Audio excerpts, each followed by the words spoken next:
kicking butt, doing great things.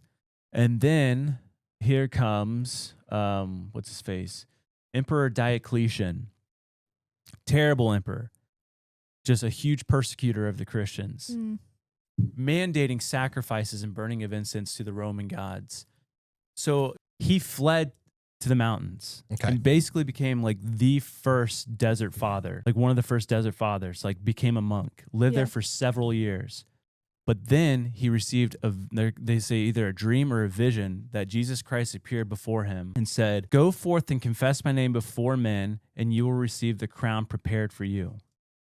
So what he did, he went into the town, and they were doing a pagan festival at this time, and he just started proclaiming Jesus. It's like, Jesus is Lord. All your gods are false. They're demons. And he was arrested, obviously, and then he was tortured, and they're like, make a sacrifice, or no, just take a pinch of incense and dedicate it to the gods, and you'll be okay. And he's like, no.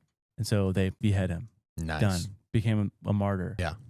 And then it was years later, the Patriarch of Alexandria received this vision from God that he was supposed to go collect the bones of Saint Minias and then go and basically build a church around these bones. A church dedicated to Christ as this martyr who died for the faith of Christ. So cool.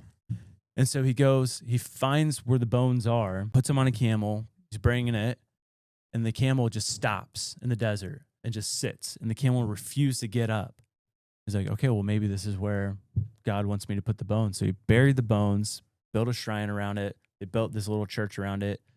For years, it was a pilgrimage for people to go around. And apparently there's many miracles that were worked at this church. Then years and years and years and years later, Egypt was coming over this rule, and the Christians were being persecuted. Churches were being broken down, burnt down. And so they moved the bones to another place called El Alamein. El Alamein. El Alamein. And that's where they still are to this day. And this huge church is built around Saint Minias' bones. Really? Super cool. Still standing today? Still standing today. That'd be so cool to visit. I know. Now fast forward to 1942. Okay. This is during the time of the Nazis. The Nazis. And there was this battle taking place in El Alamein between the Nazis and the British. Which, pause there, was news to me. I didn't know that they went down that far. I didn't know that they went into Egypt and stuff like that. It's not that far. The Nazis. Yeah. Yeah. That means another continent. It was all about True, oil. right below 'em. Oil and territory. They were trying to take everything and precious things, right? Because they stole a lot of precious artwork and antiques and stuff. They did. They got some weird stuff too. I know.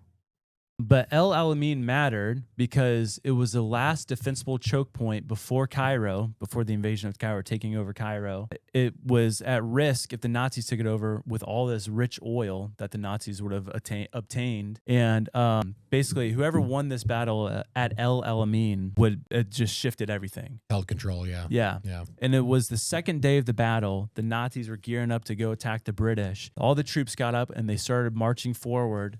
And then on the horizon appeared this, they said, an Egyptian soldier on a camel, but with a heavenly host behind him up on this hill where the church was standing. Whoa. And they started charging the Nazis, this heavenly host with this Egyptian soldier. And they all freaked and they ran back and they told the general, we saw this bright sky.